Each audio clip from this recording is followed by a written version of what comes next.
बिस्मिल्लाहिर्रहमानिर्रहीम। रांझे दे भरावां नूं मार चूचक का जवाब। मार चूचक की आंदा है? रांझे दे भरावां दे खत के जवाब विच मार चूचक ने एक नामा लिखिया, नामा लिखो दिता। तो बादशाह फरमाते नहीं, चूचक स्याल ने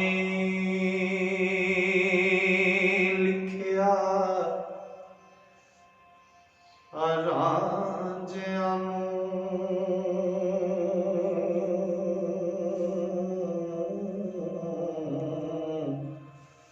नड्डी हीर दा चाक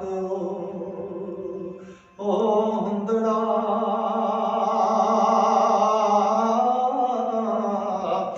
अजे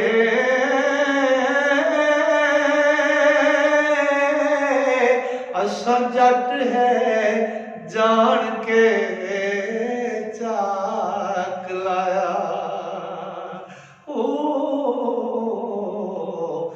दइए त्राज जानिए गुंडड़ा जे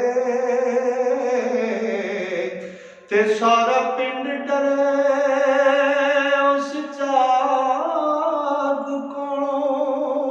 सिर माया दे ओदा कुंडड़ा जे ओ एडा गबरू घरों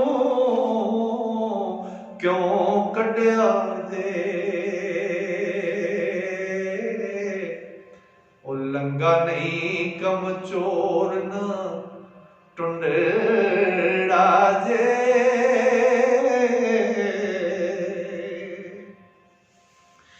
ओ सिर सोंदिया मोदिया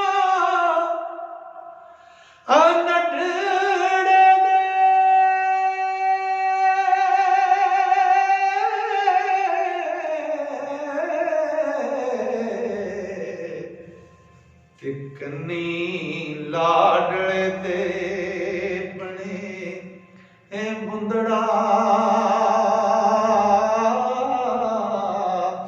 अजे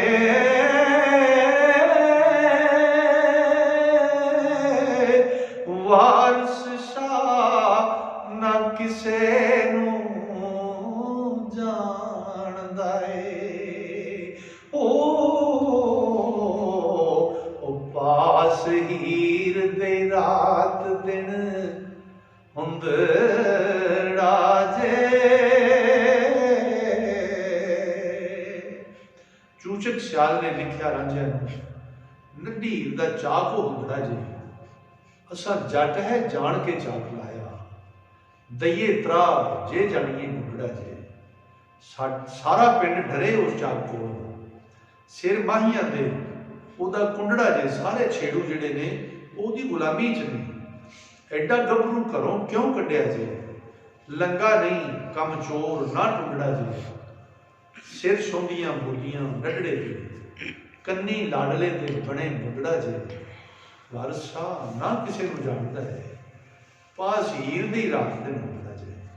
दोस्तों हजूर वारस शाह दा मुकम्मल कलाम मैं तुहाडी नज़र कर रहा। दुआ करो मेरा अल्लाह फजल करे और वारसा नजर हजूर वारसा नजर फरमान मैं मुकम्मल कलाम तुहाडे तक पहुँचा सका। तो दोस्तों जिहड़े लोग मुकम्मल कलाम को सुनना पढ़ना तो सीखना चाहते हैं वो इस चैनल को सबसक्राइब करके टली के वीडियो को दबा लिया जाए ताकि हर नवी आने वाली वीडियो तुहाडे तक पहुँच सके। अस्सलाम वालेकुम।